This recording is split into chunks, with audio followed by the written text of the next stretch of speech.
and you see the photos that we do. So if you see what we do, like, do you really think you can do that for $30,000? Not to diss it, because everybody's got their budget and what they can afford. I get that. Everyone's got their priorities. Yeah.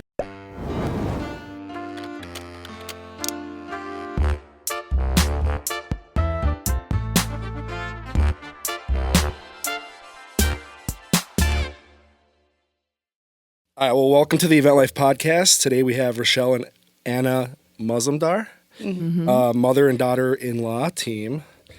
Daughter-in-law team, I should say that. I said that weird. Didn't I say that weird? It's okay. It's an awkward one. It's all right. And owners of Style Architects Weddings and Design? Planning and Design. Style Architects Weddings. Okay. We shortened it this year or last year. Cool. Yeah, we did. It was. I feel like it was too long. like a planning and design, or. Yeah, I know. Maybe we should have done that. Yeah. On the way it was here, a long I was conversation. like mentally going through how I was going to say it, and I kept saying style techs.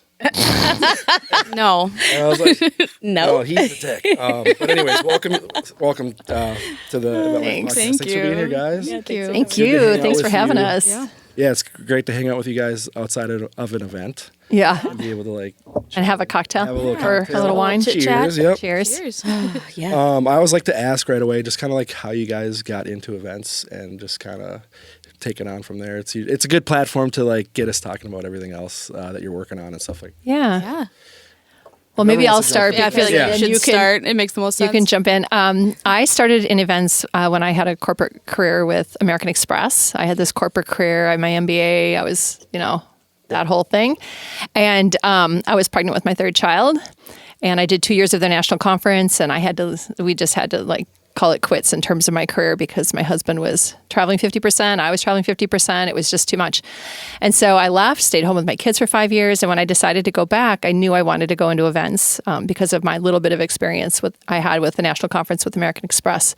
So I decided to do that. And I was drowning in testosterone, if little kids have it. Because you have three Boys. sons. Oh my God, 3 boys and a husband and even a male dog. And I was so can I just have pretty clothes and Can I have some ladies around? nice things to, some female energy. And I thought, Bathrooms. Most of your nephews too are males. everybody's male in my family, it seems. And so I knew I wanted to get into events, but my background was corporate. So I started with corporate and nonprofit.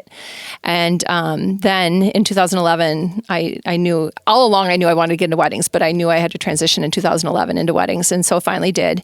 And started with a very well-known and whatever company here in town that I don't recommend anymore. And they ask us offline. They hired me without any experience in weddings as a wedding planner. And so that's how I got my foray. But let's just say... you don't recommend them? Because they hired you for... Well, that's one of the reasons. But to be honest, a lot of planners in town here, let's just say, got started there. Yeah. Quite a few. You know who I'm talking about, don't you? Yeah. It's not. I don't even have to look it up. I know exactly who you're talking about. I feel like bet a I lot know of people too, do yeah. too. Yeah. You probably do. Yeah. Anna started there too. Yep. But we'll get into that in a sec. So anyways, so started there. And then after 2 years, needed to get out of there. It was hard to sell. And I was selling also for them and then doing planning. And it was hard to sell things that I didn't believe in. And so Style Architects was a public relations company at the time. They were looking to expand into weddings, and they hired me to start their wedding business, which I did in 2013. And then in 2016, I bought the wedding side of the business. And that's how I got in, literally because I have 3 boys and I needed some estrogen in my life. Yeah. Don't we all? No. Yes, I was like, no, I have to. Somehow you surround yourself with women in this all industry. manly stuff around me. None of this estrogen stuff. Oh, God. I just got to balance it out. No, I feel that. I feel that. See, now I'm always surrounded by ladies. Yeah, like you are. Exactly. And you're like I need one of the... manly stuff. Take me to the opposite. gym. Let's work out. Let's get buff. And You're like the token, and you're like one of the few straight men in the industry. I am one of the only straight men. That's not like fully just an AV side of things. Oh, that's No, hilarious. just kidding. That's hilarious. Taylor's like, right? Yeah. So then Anna. Yeah. Yeah, so I met my husband in high school. We're not high school sweethearts. We don't claim to be because we met right before we graduated high school. And he introduced me to Rachelle. And I don't know, 4 or 5 months into dating, she asked us to be like a 4th or 5th set of hands. It was at the Guthrie, and different levels. You always get and pulled you just in, need right? more Yeah. help. Yeah. It was a New Year's Eve wedding. No one wants to work New No Year's one wants to work. Eve. Right. If you are anywhere like in the vicinity of people in the industry, you're going to get voluntold at some point. You're going to get pulled in. There's no doubt. Yeah, I bought their dinner that night. Yeah, I was So thinking. you went through her to get your son to do it too? No, he was Did you doing have it to convince before. him? Oh. No, he was doing it before. But So of course, he I did was rope like, you in. He did want her thought to. maybe there wasn't you a had to lot get of her to roping to rope do. you. No, I but roped them in because I bought their New Year's Eve dinner downtown Minneapolis that night after they helped me with the flip. I was so nervous for that wedding too. I remember back, I was wearing your skirt. She didn't even and have your clothes to necklace. wear. I had no idea what to wear, and she just gave me an outfit. It was hilarious. That's great. So that was back in 2013, and then I went to school, got my degree in mass communications in PR, and still assisting Rachelle on weekends and over the summers. That was kind of my summer job, which eventually turned into her offering me an internship. Then after graduation, I got a job with the company that we won't that will chat not be with. named, right? I did about 4 years with them, but did about 150 events. Still assisting Rachelle. Still being nuts in the wedding industry, caught the bug, obviously. And then in 21, started going more part-time with style architects, taking on like 1 or 2 clients a year. And then in 22, after I got married and I was officially in the family, officially had the last name, all of that. Had to seal the deal. Signed on the dotted line. It'd be deal awkward first. if you got partnership. Yeah. And yeah. Oh, That would've been absolutely. a little Yeah. weird. Yeah. And then 22 full time. That's Full awesome. time, full roster, full everything. Yeah. Yeah. That's Been a lot of fun. I love that.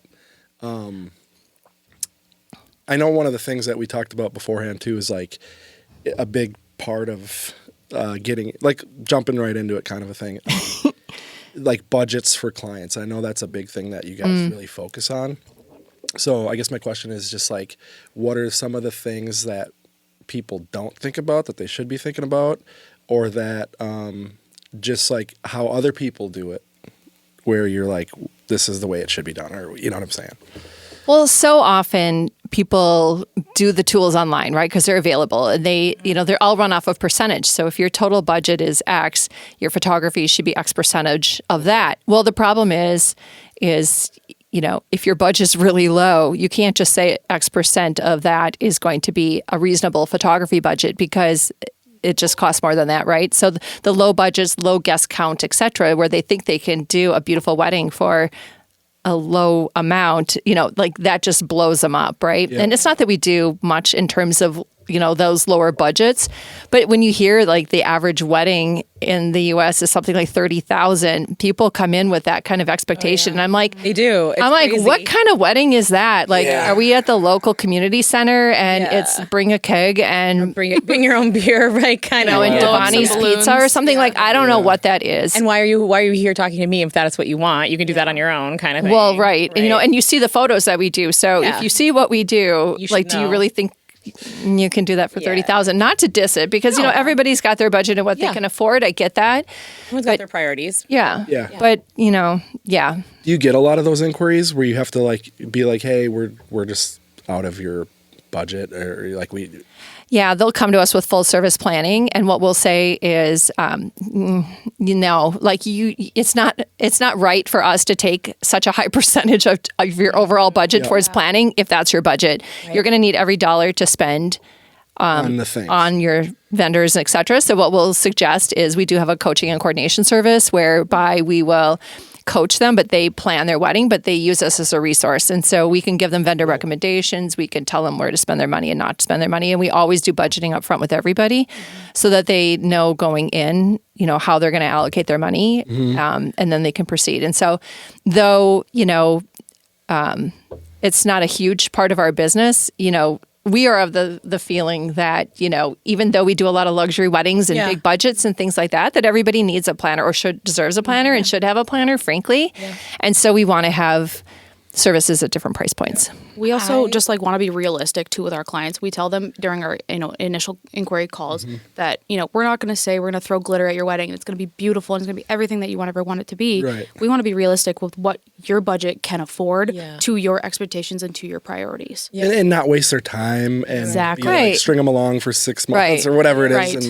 and just being like, hey, that's Right. outside of it. Is there you can hop in? I know you. Had I was just going to say, I love like the realistic thing because we're the experts, right? And people don't know. They have no idea. They see these photos, they see all the things, they see the inspiration, they see what their friends do, they see what their family does, but like nobody really knows like the nuts and bolts a lot of times behind it of what that is going to actually cost you, or like the time and energy if you're going to DIY things.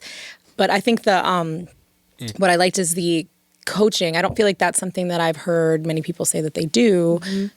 That's cool. Does that involve, you said coaching and coordination, does that involve like doing like day of stuff, or is it just like, okay, cool. So you do like coaching beforehand and then come to coordinate? Yep. So it includes a 2-hour consult, which we do on the front end, which is basically, you get both of us too. Okay. It's a full budgeting meeting, or it's kind of wherever you are in your planning. Kind of we go full from there. Scoping of their wedding. We talk through every vendor and every dollar value. Yep. And then after that, it's 8 hours of planning time between the date of hire and 1 month prior. Well, let's not give away the entire service. Oh, sorry. Sorry.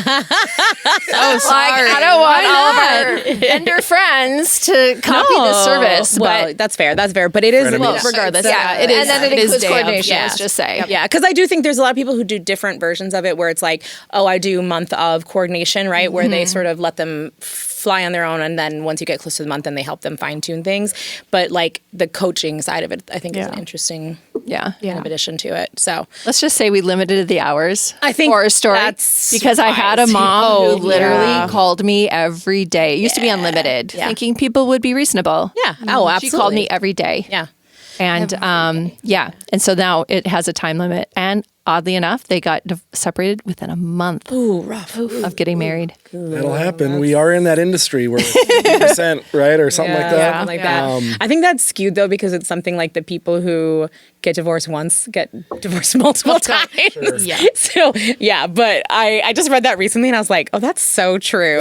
That probably does make sense. We had a mother of the bride who lived next door at one point, and she would come over every week, like 2 or 3 times a week, and just like we'd have an event and she'd just pop in, and we're like, you absolutely cannot do that. Like, please go away. My gosh. So those boundaries are very important. Yeah. In your experience too, like what do you think the biggest misconception in budget is? Like, is there an area, like you mentioned photography, but is there like other areas like catering or something where it's like people just are clueless on?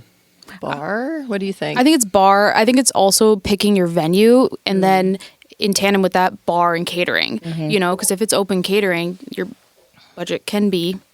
But if it's, you know, if they have a specific caterer, that's really it boxes you in like crazy. Yeah. So definitely, I mean, it's something to consider when you're looking. I mean, I think people don't understand all the fixed costs, right, that go into a wedding. And when you look at like a rental, so let's just say you're looking at a $10,000 or $12,000 rental, and you've got catering, which is so much more expensive now post-COVID, right? So at a minimum, or I shouldn't say at a minimum, but usually you're spending about $110 per person. And then your bar, like, oh my God, bar tabs are outrageous, $80 a person. Yeah. So you've got about $350 tied up in per person, which nobody thinks of it in those terms. And it's not because I've picked out pretty flowers or beautiful linens. It's because you have a venue and you're feeding people and you're giving them, unlimited booze, which most people, prefer to do. 350 is kind of like including the cost of the venue, the bar, and catering is what you're including in the 350? Well, you're at least $200 for food and beverage if you fully host the bar. Yep. And then, if your rental is, now you're going to make me do math on a Friday night. Hey, did you go to school for like math? Yeah, you've been I did, actually. He has a degree in math. Okay, but anyways, fixed costs. Don't do math. Let's just say fixed costs plus food and beverage. You're at about $350. Yeah. That seems, I mean, it's a lot. It is. It's like, I almost just said, that seems reasonable. And then I'm like, is it though? But Susie, your friend can have a date that she just met last night, Right. No. Yeah, exactly. No cousins. Or even children. I was having this conversation today with someone who was having, and minimal decor, but, 100 people, at least 80, well, I don't want to say, $80 a person, by the time you have linens and flowers and kids meal and et cetera, like each kid is $80 to $100. Right. Yeah. It is wild, like how much it adds up and how little people kind of like, but I just thought that this was like on Threads or something. Somebody was like, it was a caterer who was like, I had someone call me and they wanted like to spend $25 a person. And she's like, sis, I just spent $20 at Chipotle. Like, what do you think? Catering or everything? Catering, and it's like, I know, and I'm like, she's like, what do you think you're getting for that? It's like, like food is expensive these days. Like, the staffing. I mean, there's a whole lot that goes into it. You said $80 to $100 for a kid, so they're having like chicken fingers, right? Mac and cheese. Well, there's the meal that we want at the end of the night as vendors. An unlimited soda bar. Yeah. You're still sitting at a table that has a linen, probably a centerpiece, and you know, get a napkin, and it's get a napkin. Yeah. Yep. We're not going to not give them a charger if everybody else does. You know. Yep. Yeah, that makes sense, and those are all the reasons why the planner is such a essential piece. I'd say too, right? Knowing those things and educating it. So that's awesome. Speaking of the math MBA, I wanted to go back just because like I have a question about this. So you, where'd you go to school? Where'd you get your My undergrad was at McAllister College in math and economics, and I have my master's from the University of Minnesota in strategic management and operations. I tease that I'm maybe the most overeducated wedding planner in the Twin Cities. Not that that gets you anything. Yeah, right. Sometimes we're in meetings and she'll start doing math and she'll look at me for the answer, and I'm like, excuse me, right? Quizzing you? who are you looking at? You're not looking at me. I have me, no idea. right? So when you went to work for American Express, what was your role there? Like, what did you start out doing there? And was it like always events focused, or did you just like land there? No, I started out of college. I had an internship there. I started as a life insurance underwriter. Okay. Yeah, so I read, God, I don't even know what they're called. Something, attending physician's team, APSs maybe? Something like that. And I read about people's medical histories, and I assigned a risk factor to them, which was like actuary was something I was interested in. Yeah, I was going to say that's what I thought that you did. For whatever reason, I didn't kind of do that. I started with underwriting, and I thought, well, maybe I'll get into actuarial. And then it was so boring. Right. I would fall asleep at my desk, reading these people's like literally pages and pages of medical doctor's histories? notes That sounds and medical awful. histories. Yeah, I know. Yeah. And then I went into, so long ago. Where I was doing more with like stocks and bonds and pricing things and like that kind of thing. And then I went into tax and business services. And at that time I was getting my MBA at the same time. And so I was back in the ISO 9000, quality improvement. Yeah. I was director of like quality improvement, whatever. And I would travel around to the underperforming offices of the country and try to whip them into shape. Okay. Which is why I'm being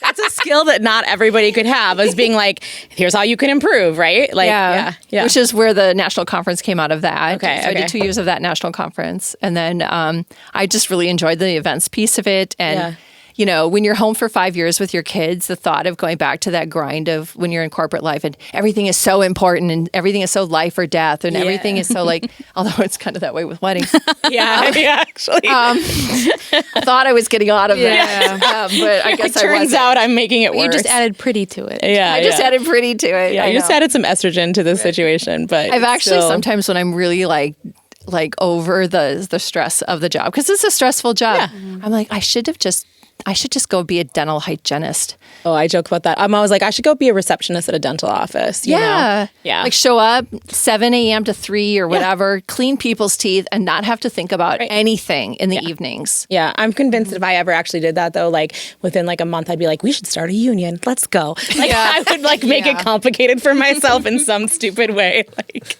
I know. See that. Exactly. Totally see that. Yeah. No offense to any dental hygienists out there. I'm sure it's a very tough job, but like it just sort of feels. Yeah. It's a difference between like the blue collar, white collar sort of thing. It's like, do you work to live or live to work sort of thing? And I come from like a blue collar family background and stuff. And yeah, me too. Yeah. Like a lot of my family is like, I don't think about work when I'm not at work. Like I leave it at work, and I'm like, oh, that is a nice thing. What's that like, Yeah. It's not like it's not your identity in the same way. Like, I know. So I asked about the conferencing because like, I know that a lot of times in larger corporate sort of settings, like conference stuff isn't always like they don't always have like a dedicated like events person. It's not like you get hired to do the events. You just end up doing the events because you're doing other things. And then it's in some places become more of a solidified role, but then like every time there's like recession, then those jobs get pulled away and they get handed off to somebody else. So I was like curious how you ended up doing it, which is interesting because it's like sort of fits into that. Yeah, I had no experience going into it. No, none of us do, right? What was the trajectory of the company too? So you bought it in 2016. Like what was, you said it was part of another company. What was? 2012, wasn't it? Or 2013? I joined in 2013. Okay. And I bought she was wanting to, the owner was wanting to sell. Okay. And she had this, PR business that it was part of PR marketing. They did mostly lifestyle companies, lots of like boutique startups and things like that. And so she wanted to sell, and I didn't want to go wherever. I didn't want to just be like the leftovers that could be spun out, So she split the company. I bought half. She sold the other half. So now there's two. So if you Google style architects, there is a style architects out there, and which is why we had to add weddings and events to the end of it to distinguish. But I still sometimes get her mail. That's funny. Yeah. And then so like, were you doing a lot of events at the time already? Or like what was the come up in the scale? No, I started in 2013. Yeah, it was slow because she was, it was a PR business, right? Yeah. So their mentality was don't ever advertise anywhere. And all of it is going to be, we're going to get growth through public relations, right? It's a lot of work to build a business. I get a lot of calls from people, right? Like, I want to be just like you. And, how do I get started? And it's a lot. And I slap them with a reality check. And then I'm like, if you're still interested, we can talk some more. But, gosh, I forgot your question. What was the startup? Yeah, so she was trying to like get a whole sorts of press with, Minnesota Bride. And I'll tell you my one sheet. Yeah. Like I tout that, I did the editor Minnesota Bride's wedding, right? Oh, yeah. It was one of the first weddings I did. Yep. For free. Oh, yeah. Yeah. Yep. There's some other local people that I know, planners, who've done their stuff for free because it is huge. It legitimized me immediately, and it set me because it was a tough, sorry, Sarah, it was a tough budget. Yeah. It wasn't like, Yeah. And we made it beautiful. Yeah. And, so that was one of the first things that, I did. Yeah. I remember that one. I remember, and there's some other ones, like there's other people that have done the same thing. And it's not easy, but it does move the needle quite a bit. So especially if it's a client that is of the market that you want to be in. Because if you slog around in those lower budget weddings that don't have much for decor, that you don't have much to put on your website, that just, you're going to be stuck there. Yeah. Unless you somehow... It's like you don't have the portfolio. It's that catch-22 of like, you don't have the portfolio to get the weddings you want, but you can't get the weddings you want without the portfolio. Exactly. Which is like where people end up doing a lot of like styled shoot sort of things, but you can only leverage those so far at times. So, and they're a lot of work even in of themselves, and you either end up spending a lot of money or you end up like asking a lot of favors. Sure. And when you're not in the industry, you don't get to ask those favors. I remember the first time I went to Linen Effects. Yeah. And they wouldn't loan me a linen for a styled shoot. I'm like, okay, fine. Because you don't have the relationship. They didn't know who the hell this I was. This is old ownership, right? Yeah, this is old ownership. Yeah. But, like, who the hell are you? We get these requests 20 times a week, Right. And it's real. Like, it's... Yeah, it's like, I get it. Yeah, but it also sucks. And it's... It's hard. It's super hard to get that ball rolling and that sort of, like, self-fulfilling prophecy, like catch-22 is really hard to break out of. So it is. That's a smart way to do it. Yeah, it worked. I want to stroll on back for you made a comment about there was no advertising for the business, right? That was part of the strategy in the brand. Which is part of the reason I wanted to split off, because I felt like I needed to advertise in order to get further. I don't know that it actually helped. It's funny because I hear that from sometimes like people think that's like part of like this high-end brand kind of a thing. Sometimes like, we don't advertise at all or whatever, which I think or if you do you have to advertise in order to be legitimate. Yeah. So there's kind of two ways to look at it. Does advertising bring you legitimacy, or do you not need it because you're just so whatever, so high-end that you do, people will. Right. It's interesting though, like if I think back about when we first started working with style architects, like it did come into like my ethos, like my brain, as being super high end. So I can kind of see where that works in some ways. But it might have just been because like one of the first ones I remember is probably Sarah's wedding or something like that. It's like Bentleys. You don't really see a commercial on TV for Bentleys, right? But people know about them and they know where to find them. Yeah. Right. Yeah. So, all the luxury brands, they don't advertise. Yeah. Yeah. But did they start there? Right. You know That's the what I thing. mean? They already had like a Right. cultivated. Right. I mean, some of those are like 100-year-old brands that like they don't have to. Right. Yeah. Like, what was advertising like back then? Right. Exactly. Yeah. Just like really what your neighbors got, basically. I mean, we still debate. Should we not advertise? It's Yeah. always every year. It's a conversation. Should we not? You know. Yep. And then, yeah. What kind of efforts do you do currently for advertising? Well, we recently dropped the knot, and there's this whole discussion, right? Like they hold your reviews hostage. Yep. Because now I think we were on page 1, and now we're page, I don't know. Who knows? But Right. to be honest, we never really got very many qualified leads Yeah. from them anyway. So we can still send them to our link there. And we do Minnesota Bride. Yep. Which that makes sense. Is your like background with the PR comm stuff sort of like play into that side of things for the business? I think a little bit. Yeah. Yeah. I think with the PR side, though, is with my education, it's more around like the execution of events and how to react to situations. Okay. But yeah, kind of. That's cool. That's interesting. Like a dovetail in there. Yeah. Who's your social media guru? Me? Oh yeah. I'm like, wait, do you guys have Yeah, it's me. you know? Yeah, it's me. Yeah, you're right. It's me. Oh, God, I don't know a thing about it. And I don't No, I've tried to show her how to do a story. Sorry. I thought it was funny too. I'm older 'cause than I pretend to be. In the form you guys filled out, it was like, if you guys want to be added, Oh yeah, you're like she'll she'll give you put this the- one. she'll I put would the I would ads on have to it. look them up Yeah, to know yeah, what yeah. they were, quite That's fair. honestly. It's That's fair. pathetic. Yeah, it's okay. It's okay. I enjoy Yeah. it's it. funny. I'm also You know, older than I division of pretend to be, labor. and I'm technology averse. A lot of times, it takes me a really long time to get on board with new tech stuff. I'm just like, fine, like I'll figure out TikTok. I don't know, like even that I'm not. Yeah, really- that's a realm that she won't touch. Really. Yeah. I mean, you look I'll at do you a look at video, them, but yeah, yeah, you know. I don't. Yeah. I don't mind looking at it. I just don't want to create it. Yeah. I've been TikToking the hell out of it, right? Yeah, I keep getting notifications that Event Life TV's live or on TikTok, right? And I don't do really anything on TikTok except I don't even try. I try not to go like doom scroll on there because I'm already like doing it on every other platform. and- I'll go on there to do one thing real quick or just check in on it, and then I'll spend 20 fucking minutes on it. I know. And I'm like, then I'm pissed, and I'm like, I hate this. I get out of it on my phone, but then I'll find myself like on YouTube. Yeah. doing the Oh same- yeah, or Instagram or Facebook or all Instagram, Of them. Threads Yeah. is a new one for me that I can sit. I deleted that. Scroll for hours. I'm not getting on that literally. one. It's I will not. my favorite, I refuse. and I hate it. I see people tag me and stuff, and I'm like, I don't even have this. Yeah, Don't yeah. tag me. It's really good content. See, but- and sometimes the content will draw me in, and I'll Yeah. click on it, and then I don't have the thing. So then I'm like, oh, thank God. Yeah, you're right. It like saves me from myself. yeah, don't add it if that you don't too. want it because like Yeah. I get sucked into that, and I wish I was joking when I say 4 hours. Oh my like I will gosh, like all of a sudden I'm like, absolutely not. how's it 8 o'clock? What am I doing? Yeah, it's in during the slow time too, where we're like a little Yep. bit slower in events. Waste of time, Yeah. just wasting, killing time. Yeah, Yeah. I gotta snap out of it. But part of the thing is like trying to stay on posting. Yeah. Yeah. Yeah. Building up your Being social. relevant, Yeah. and it is important, but It is, but I also am like so over, and this is more my friends telling me, they're like, oh, I saw this on TikTok about weddings.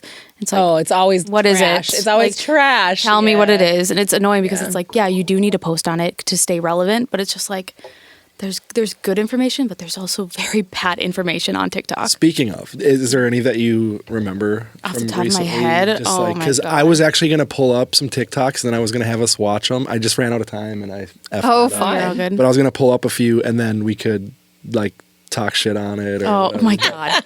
Which is fun, and we Yeah. used to do it when we first started, and then we kind of got out of it for a little while. And I thought, let's bring it back because they're actually fun and interesting. But I find some of them to be, it's like a new person trying to. yeah. Oh, 100%. Yeah, they're trying and then to they break give you their advice, relevance. and you're like, no.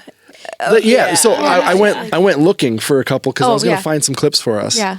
And like the tie the banquet table linen like the 8-foot linen, tie the ends so that they lay. right. It was like 10 in a row. People showing you how to tie the goddamn ends of the linen. I get it, but what? Right. That was their tip. Right. And I'm like, yo, let's get into like a better tip. Like breaking news: fork found in kitchen. Like no, we all like we get it. Like right next to the spoon. Exactly. Or just really bad timeline advice. Yeah. You know, Or- that's one thing. I feel the thing that like it resurfaces like at least once a year or something like that is the don't tell them you're having a wedding, just tell them you're having a party. Absolutely not. That like burns me every time. I get like so angry, and then People I'm are like, saying that. oh, it resurfaces like every. It's What's the benefit of that? it's though? like the engagement. You know, we're gonna have a party or whatever, and it's like No, then you no. It's around venue costs. They think that right. weddings are Or they think that your priced. florals will be Absolutely not. cheaper, Or or your cake will be cheaper. And I was like, what event are you having that has a bouquet?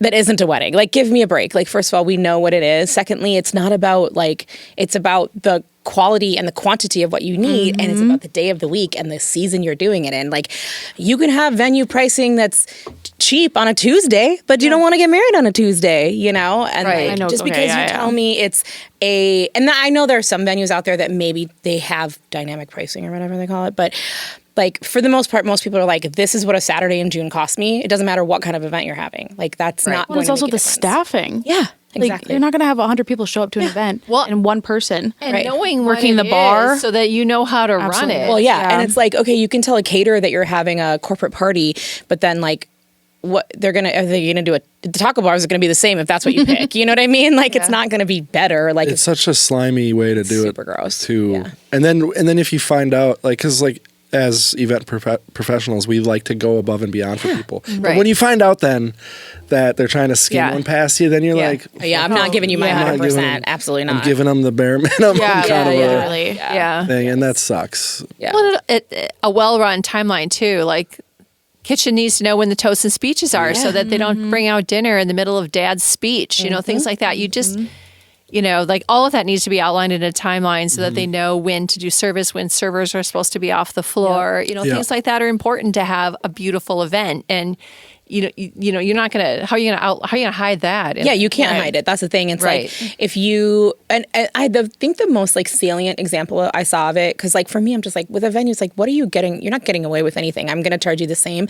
But it was a DJ who was like, the services that I give you for a birthday party or like a corporate thing are so different from a wedding. And if you expect me to show up the day of and you hand me a like MC sort of like I'm announcing the bridal party, I'm doing all these things and I wasn't prepared for it and I didn't show up like dressed appropriately, like I'm going to be pissed. Like that's a lot of extra work that you're suddenly expecting me that I was not prepared for, that like isn't included in just like me showing up with a speaker and a mixer, you know? Like it's a very, and it's also just like lights a different service. Yeah. Like, and when I heard that, I was like, oh yeah, that is a person who I would be pissed. Like I'd be so mad, you know? That's setting people up for failure. Yeah, it's setting yourself up. That's a really terrible tip. I don't know why people, It pops up. I've seen it for years and years. And just have you ever seen it here locally? I think maybe Minnesota nice. Maybe people are too honest. I would hope. I think that it's not in our sort of market. I do think people try to get away with it in sort of like lower budget things potentially, or like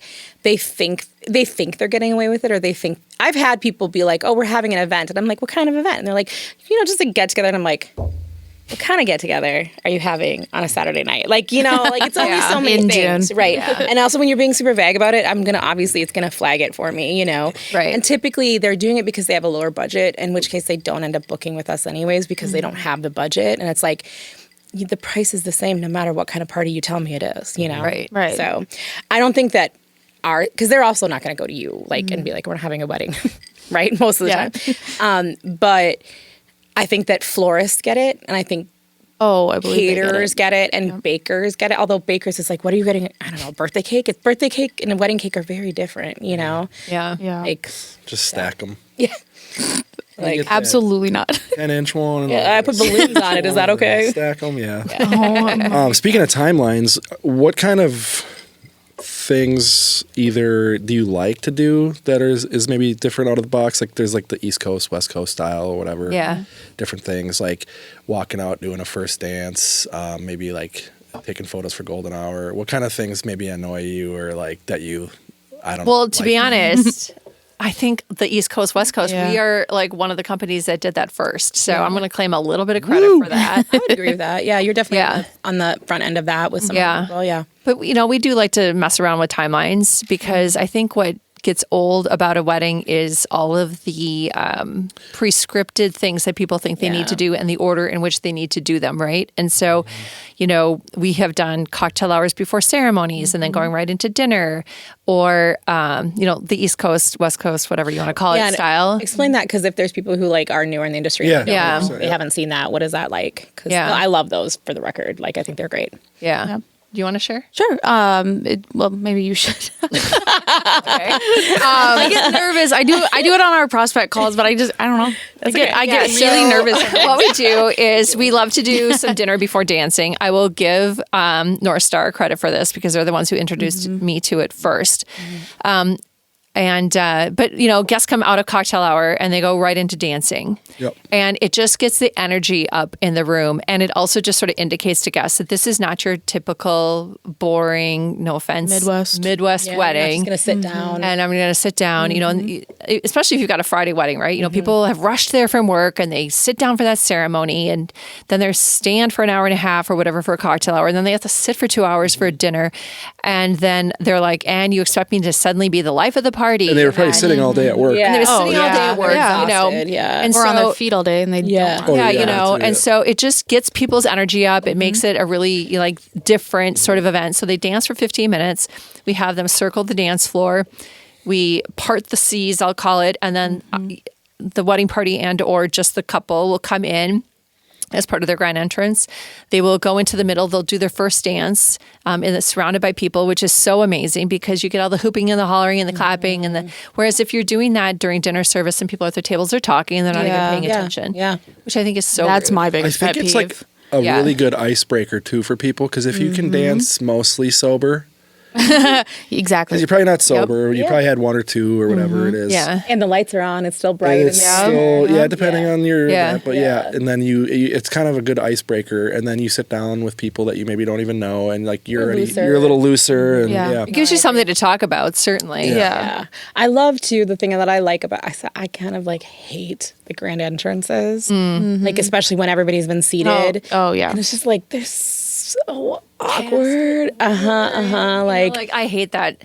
I'm different. I love that. As a bridesmaid, I'm all about but it. you have the right personality for it, but not everybody does, right? Like I thrive at that moment when I'm a bridesmaid. grand entrance? Yes. But I would say like not everybody has the right personality for that and like will get into it, and so then it's just really awkward watching them. Yeah, like no, I can see you have to be like a ringer for it and be like, I'm gonna do the entrance and nothing. What's your move? Chug a beer. You guys actually you guys at your own wedding. Yeah. I loved what you did. I liked what we did. So we had the groomsmen come in to we did boys by I don't even know who, and then we had the girls come in to We Run the World. Okay, cool. And then me and my husband came in. So it was like cute. groomsmen as a group. Yeah, I like that. So That's they got to feed off of each other. But that's different than like the two people who just met that day. Or I like really day wanted them to before. do that, but we had odd numbers, so I was like, yeah fine. I won't die on that. I think I do prefer the groups. Yeah, I like the It's guys just and nice. the girls or whatever. Yeah. And then the big one. Yeah. Because it's like reciting, it seems like a basketball game almost. It's Yeah. like, all right, introducing from the blue side or whatever. We actually, you know what I mean? We actually did that song for one of ours. So we did the basketball Chicago hype Bulls song, one or whatever. I forget what it's called. Michigan. Oh, never mind. No, the basketball hype song. Yeah. What is it? Is that the Chicago Bulls? The basketball? I don't know. Anyways, You know it, right? Like we'll try to find it and we'll plug it in right here. yeah, okay.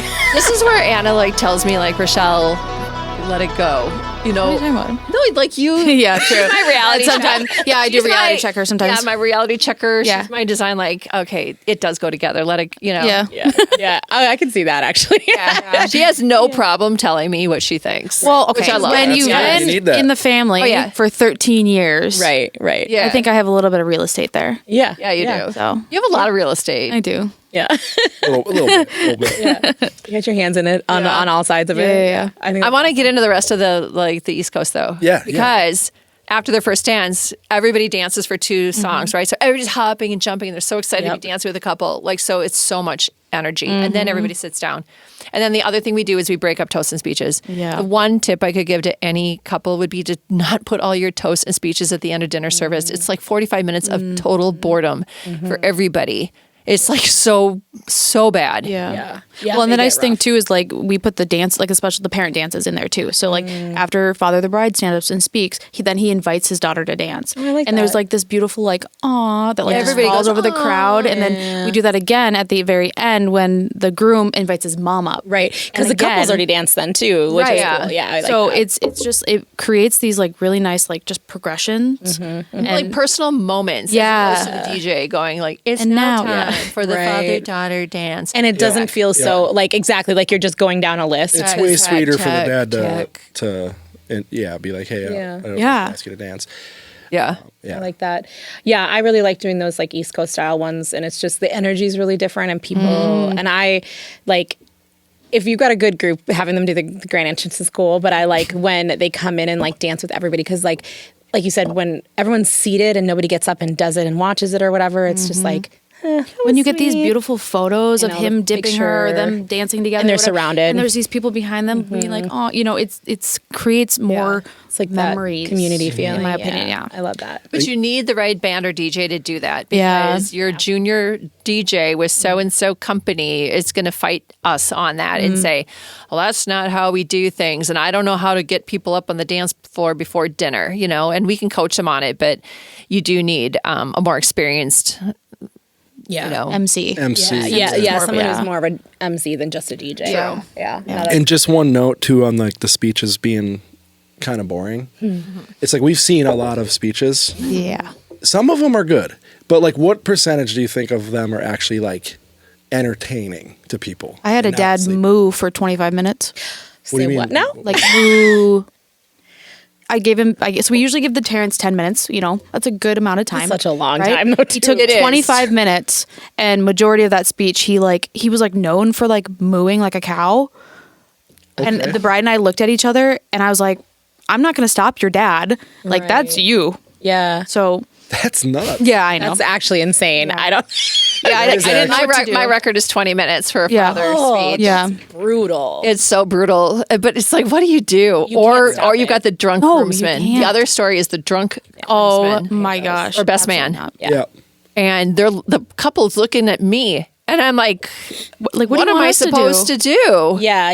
You're know? like, no, you need to give him Yeah. this kind of like. For me, it's the killers. I was like, well, in third grade. Then I walk out of the room as like a vendor. or Yeah, like- Yeah, it's gonna be a minute. I'm gonna go use. Yeah, it. yep, Yes. I'll be back in 15 You minutes. know, Let's go have a- within like the first 2 sentences how long that Yes. speech is really Yeah. gonna be. I love that. For those of you who don't know me, Oh, God, that's all of them.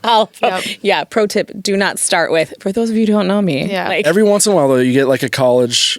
You could tell they were like college roommates or something, and they're like really funny. Actually, that's like the 10% or whatever. Oh, yeah. maybe 5% that are like the really entertaining ones. Yeah. It's like most of them are because we've all heard a speech, and then it's like be more creative. But the worst too is like when the two bridesmaids get up and Do a- sharing a mic, and I'm yeah. like, I'm out of here. and they're like giggling and laughing, and you're like, I can't even hear you. Like, Yeah. They're tearing and they can't talk over their tears because they're so touched. or they're telling like an inside story that's like not funny because you weren't Yeah. there, and you're like, you remember in Cancun, and you're like, okay, yeah, I gotcha, yeah.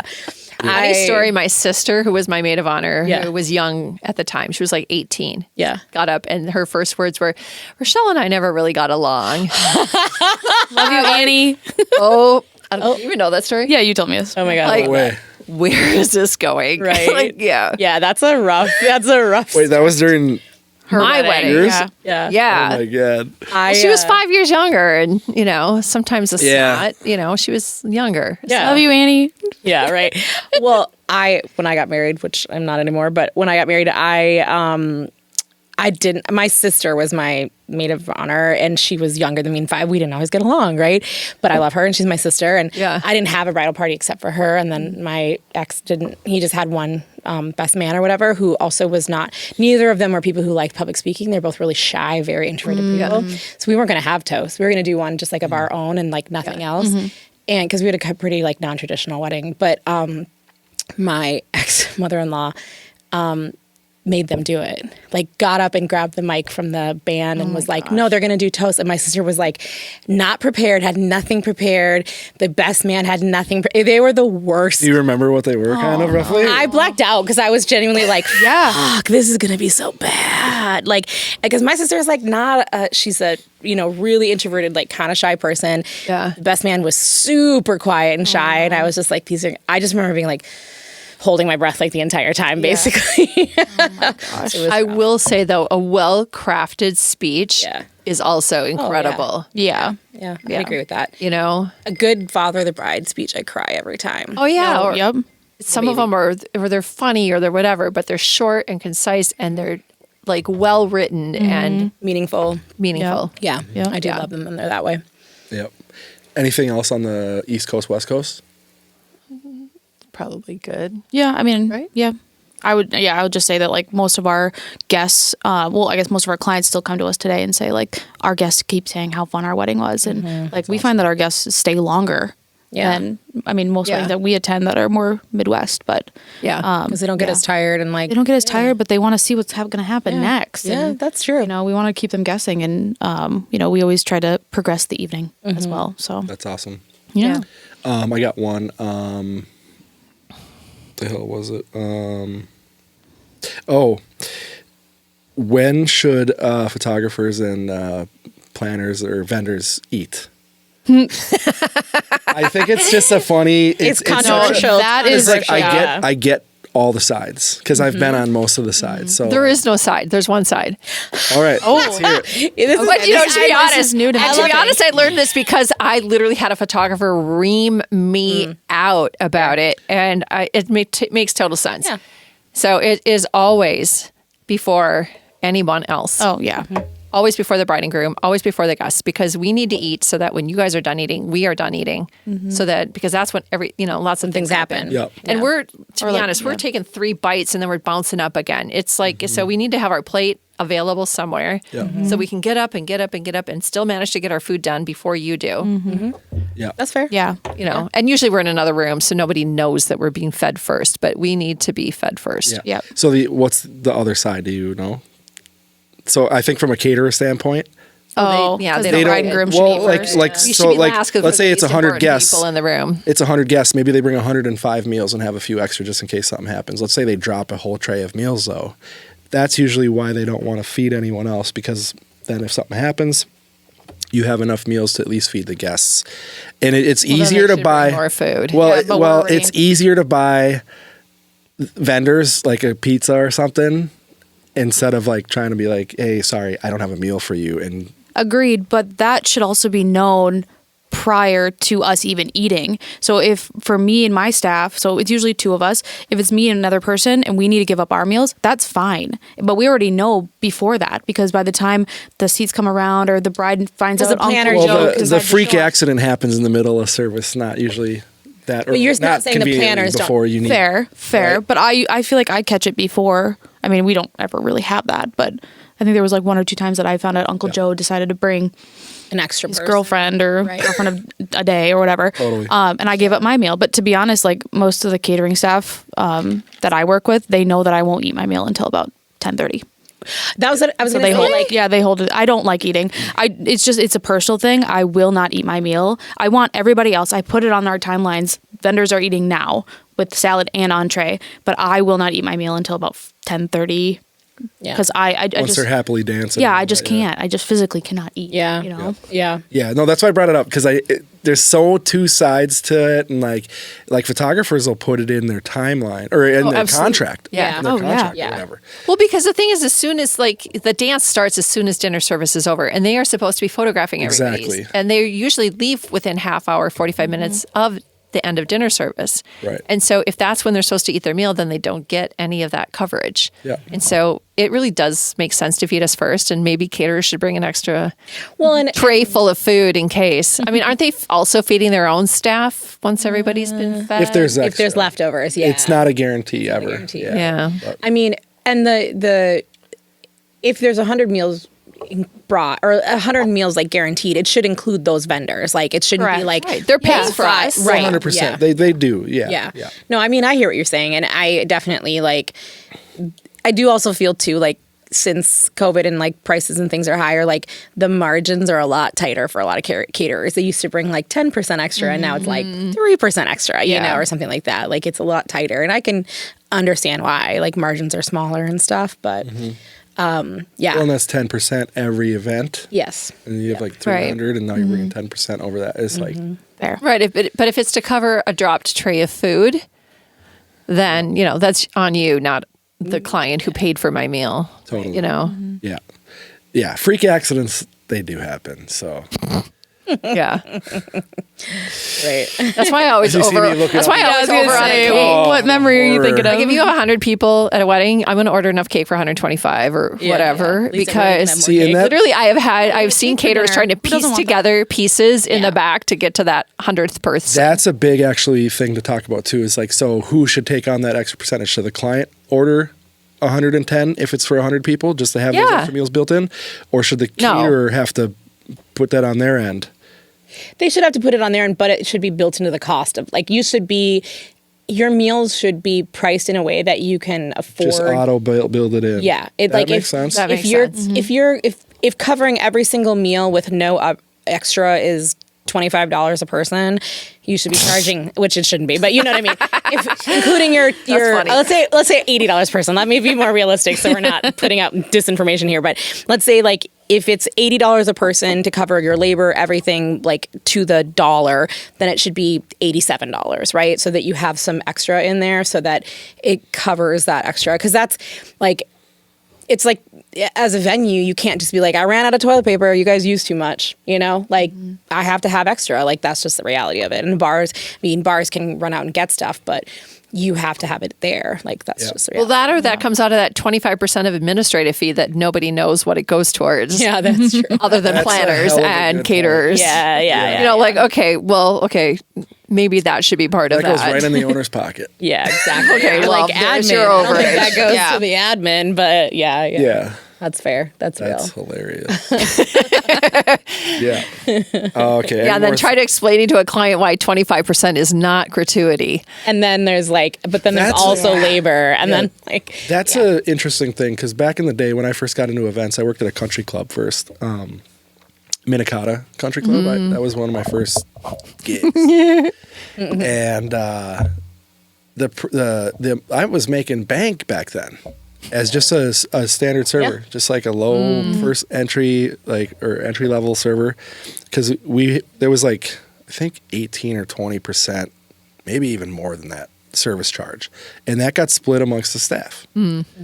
But they don't do that anymore. Nowhere really does that anymore. That goes like to the administrator fee or whatever, or wherever that ends up going. But it's interesting that they took that away, and then it's like usually flat fees for caterers. It's like $20 an hour or whatever it is. But they don't do percentage like of the gratuity. no, Oh, every place I've ever run almost does. none of them that I know of in town do that.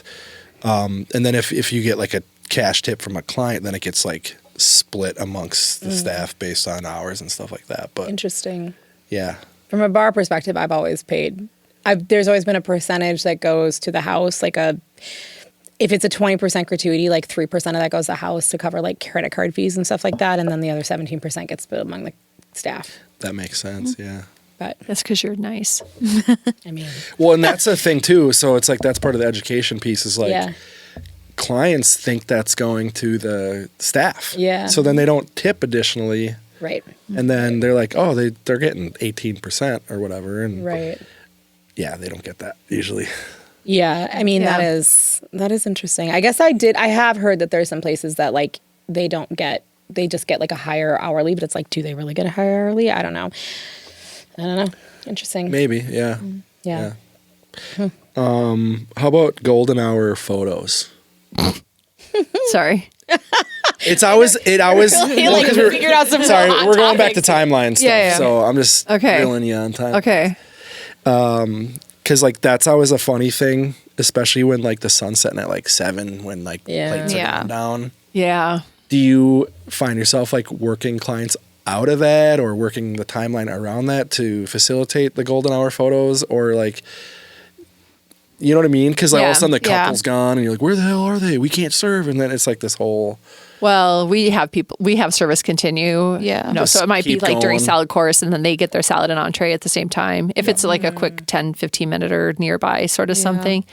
But I feel like the flash photography, late night, outdoor kind of stuff is almost becoming more popular. And so that makes it really easy because usually the dance is going on at that point. And you can kind of knock that out. And they're more dramatic anyways, right. And everybody's got the same photo by machine shop on that rock. Okay, yay. It's so funny because I really don't know where that rock is, but I do know that rock. I finally found that rock this last summer. Yeah. I literally, where is this rock that everybody walks By to? the river? It's it's down by the river. There's It's like got a the stadium little behind it. outcropping that like you can walk out to, and there's like every couple's standing on that rock.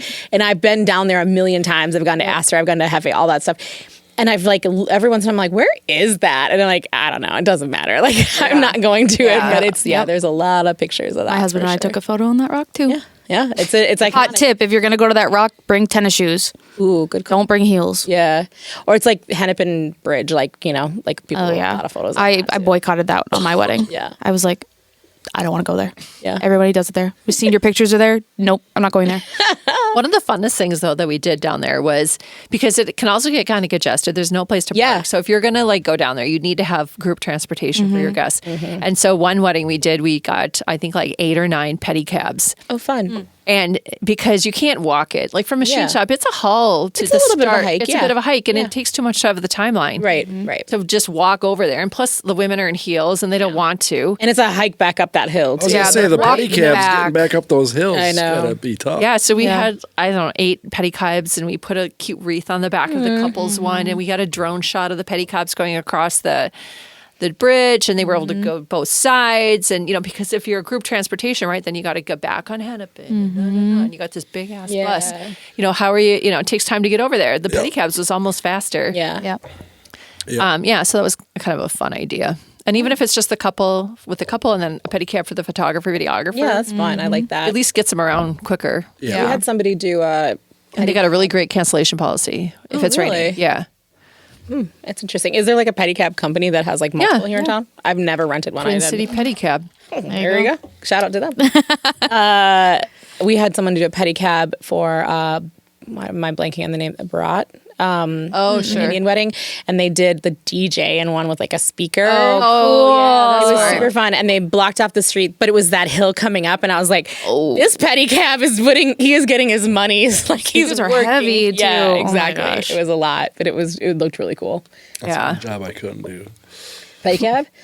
Yeah. Yeah, no, absolutely Yeah. not. Absolutely not. Yeah. I like to bike once in a while. But Yeah. It's like valet, guys. I'm just like, there's a window of opportunity to be a The amount valet, of dude. I running feel he like. does? Yeah. All the running. Yeah. Absolutely not. Yeah. Don't put me down for that. No, thank you. Sorry, just a tangent. The petty bar thing or whatever. What the heck's that pedal called? pubs. Pedal pubs. Oh my God. I It's can't. awful. Sorry. I feel like those they're like not so popular. I these see days. them still. They're out Do by you? like, Well, yeah. they're in the North Loop. Oh, all Yeah. that's over. fair. I guess I just don't. People still want to do them, but they're off. I'm I would always never like- want to do one. I want to work for my drink. Oh. Exactly. and then you Exactly. stop at bars, and then you have to go get another drink, and it's just like, I was on one time, and I'm like I could barely reach the pedals. I'm like, too short for it. So I was like, I'm just. I want to be the Little legs. I want to be the drinking person in the middle. Exactly. Yeah. I'm just like, I want to be on the back, or I want to be the person in the middle handing out drinks. Exactly. Yeah. No, that's funny. I'm going to change the topic again, I guess. Buffets or plated? I feel like I know. I mean, Or give me thoughts. Give me some feelings. on I'm it. sorry, but there's nothing worse than ka-tunk of the potatoes.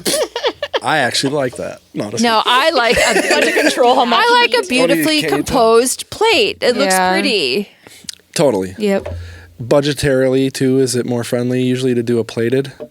I mean, you tell Or is me. You come from the catering world, I but don't I know. think it Yeah. also varies by caterer. But I Exactly. think in general, what you're saving maybe in food costs, you're losing in Service? Yes, it's a trade-off between service and labor and the food. I think there used to be a much like when I first started working in events, we did catering, and I think there used to be a much bigger gulf between the two because of like the labor side of things, and then like the food costs were lower, labor, all of that kind of stuff was like less of a determinant in it. But then it's like caterers are much more concerned about like running out of food, so you have to have a way bigger. Yeah, instead of one Yeah. chicken breast per person, now you're You doing can't 1.5 per control- person. So that's where the cost goes. Yeah. Exactly. Yeah. You can't control the cost as much. So I feel like there used to be a wider gulf between the cost of the two, and now it's like they're pretty commiserate most of Yeah. the time, I think. So Now, food stations, we've done food stations. Those are really fun. or family Yeah. style. Do you like doing family style ever? No, because there's no room with all our centerpieces. true. Yeah, we can't make it. We have to make the tables Am I double going to train wide. a centerpiece for a Well, family yeah. style dinner? Yeah. No, but Hell then you have no. to do like a 72-inch round with like 8 people, right? And then you end Right. up Ideally. But then our centerpiece goes from being this size to like, you know what I mean? It's Or just- there's no centerpiece. or there's no there's, centerpiece, you know, or you have to double wide the tables, or double Yeah. the linens. You know, it's Yeah. it's a lot. Yeah. I think it's more expensive, but it can be. I think it can be. Well, yeah. It all comes down to your priorities. I guess if decor is not Exactly. a big priority, then maybe that's a decent option. But if decor is a priority, I don't think family style works. I agree. Yeah. Nice. Yeah. All right, one more. I'm just shooting here. Band or DJ? Band. I love a band. Oh, okay. Yeah. A really good band. Yeah. Yeah. Beats a DJ any. Don't get me wrong. There's great No offense, DJs. we have some great in DJs that we in work with. cities. Yeah, for sure. Phenomenal DJs, but like, there's nothing You like, like a the band. line. The energy. Yeah. Yeah. The energy How of about- a really good band. Of a good but band, a yeah. mediocre band, then a really Yeah. good DJ beats out a Yeah. mediocre Yeah. band. Totally. How about the new hybrid style band? I like it. Oh, love it. Yeah. Yeah. Absolutely love it. It's so much fun. Yeah. It's the best of both worlds, kind of, especially Yeah. if you can't decide. And you're But they're not cheaper than a band. Yeah. No. Agreed. Than a lot of the bands, I'll say, in town. So it's not that it's cheaper, it's just a different experience. Yeah. Yeah. Yeah. A little more unique. Yeah. Well, it's kind of nice too because then you get the DJ never stops. Right. And as a band, you have a 45-minute set, and then you're taking a 15-minute break. And Yeah, and that break can be a Not little like, necessarily, depending on the band you work with. Really? Oh, because they'll yeah. have many singers. They'll and cycle out some musicians. players. Yeah. Cool. Yeah, Yeah. I haven't seen much of that. It's high budget. Most Yeah. of them are. Yeah, I suppose. You're And if probably it's- getting to double the band, like Yeah. members, just to cycle through them. But or they'll like have somebody take a break for they like will have one person leave for a Yeah. while and like featured like instead of having Yeah. like multiple people, but you definitely the budget is different for those, but the energy can change if it's like a good band, but then they take like a 20-minute break and they don't have like they often won't have like a DJ doing that. It's like a playlist. Like the energy level is so different. it does. Yeah. Like that's where I was getting at too. Is like, it Yeah. just kind of kills it. And then Even if it's great songs, everybody heads to the bar at that yeah, point. absolutely. They all or take a out break. the door. Right. They're like, oh, this is my time to go. Here we go. Right. Yeah. yeah, Yeah. that's awesome. How about round tables or rectangles Mix. or square? I guess Mix. Mix. Yeah. Yeah, Interesting. Makes it interesting. yeah. We like different shapes. Totally. Yep. Yeah. Different linens, different shapes, different centerpieces, different chargers, different napkins, maybe. Like it needs to be interesting everywhere you look, as opposed to, I call it sea of the same. Yeah. Yeah. Same shape, same Yeah. linen, same centerpiece. Like it's Boring. a boring banquet look. Yeah. Well, and we do this, a lot more than the one couple, Yeah. So it's like when we're at the same venue every single time, we want to switch it up, mix it up, but of course It's not just for them. You got to entertain yourself too. exactly. I mean, for real though, like Yeah. as a Yeah. venue side of things, you're like, I don't want to You look. do the get same tired thing. with Yeah. looks over and over. Yeah. Did we do a Halloween Yes. wedding Yes. area that Yeah. was like a gothic wedding? Yeah. EDM, and they all wore And it was black. like one giant Ooh. big, Oh, yeah. big table or whatever. That was It was like really a big U. Yep. yeah, Yeah. but like rectangles strung. Yeah, that together. was Long. Hallows Yeah, Eve. really long. Yeah. Hallows Eve, yeah. Well, it was a COVID wedding, remember? So they originally had the Halloween date, but then they had to postpone for the next year. So it ended up on the 30th, I think. Yeah. Your Yep. memory It was is so Hallows much Eve. better than mine. Well, I remember Well, that those one. time frames, that was a weird time frame too. Yeah. In life for I literally, though, with those rafters at Aria, I'm like, what if we like dropped things out of the rafters? Like, I don't know, like just, I don't know. I was getting a little carried away. No, that was we a- talked about like holograms on the walls. Remember, like, Yeah, it was a very dark wedding, and you usually have like a bright and airy vibe. Yeah. Right? no, we'll do it. Well, sometimes, yeah, I guess I've seen. Yeah, a no, lot but of we your- that's maybe the most. Well, I was gonna Aria's say, everything that's dark. the most Everything's goth dark we've at done. Aria. I guess I don't know that I've ever like thought, oh, like I could see them doing a goth wedding. I might need to see a photo of Oh, it it. was do a dope. goth Yeah, wedding. do you have photos of that? Maybe still. Oh yeah, Oh, yeah. You should Yeah, I wanna see send me that. a couple Yeah, so for I sure. can yeah. Oh, have yeah. them on the screen. No, that Yeah. one was a lot of fun. And all the guests were black. And Well, then and then remember that was Yeah. the Tiesto was playing Yeah. that night over at the Armory. Oh, and okay. so we had a total like EDM dance party, at the wedding, and then they all boarded a bus and went over to the Armory. Oh, fun. Or Tiesto. Yeah. Right? Yeah, it was Tiesto. And then, and then they were all saying that our DJ was better than Tiesto. Oh, that's dope. Okay. Yeah. But it was a total, And then they did a costume party for their rehearsal dinner. Oh yeah, that was really cool. Fun. I love so weddings. decked out. Betty Dangers. Was it? No, it wasn't Betty Dangers. It was the one that closed. It was they both closed. On the river there. Oh, I'm talking about. Gabby's Once Upon a Time, but that's been a while. Not Gabby. What was it? I don't know, but Psycho Susie's. Psycho Susie's. Yeah. Yeah. Nice. Fun. And the DJ? Super cool couple. Was it Dudley D?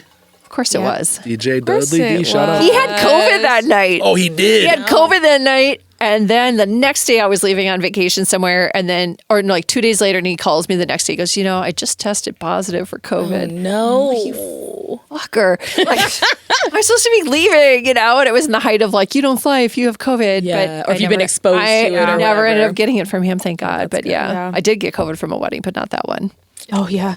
Yeah. Didn't we all? Oh, God, yeah. I know. I was like, the other day, I was like, God, I've had COVID a lot from like being around people. And because I was sick last week, and I immediately, when I started getting sick, I was like, I think I have COVID. Like, this is the same symptoms that I always get when I have COVID. Yeah. Thank God it was not. But I feel like there was a time frame in there where like I didn't go to family things for the longest time because I was like, I've been around 100 people. Like, I don't. Right. I probably have COVID.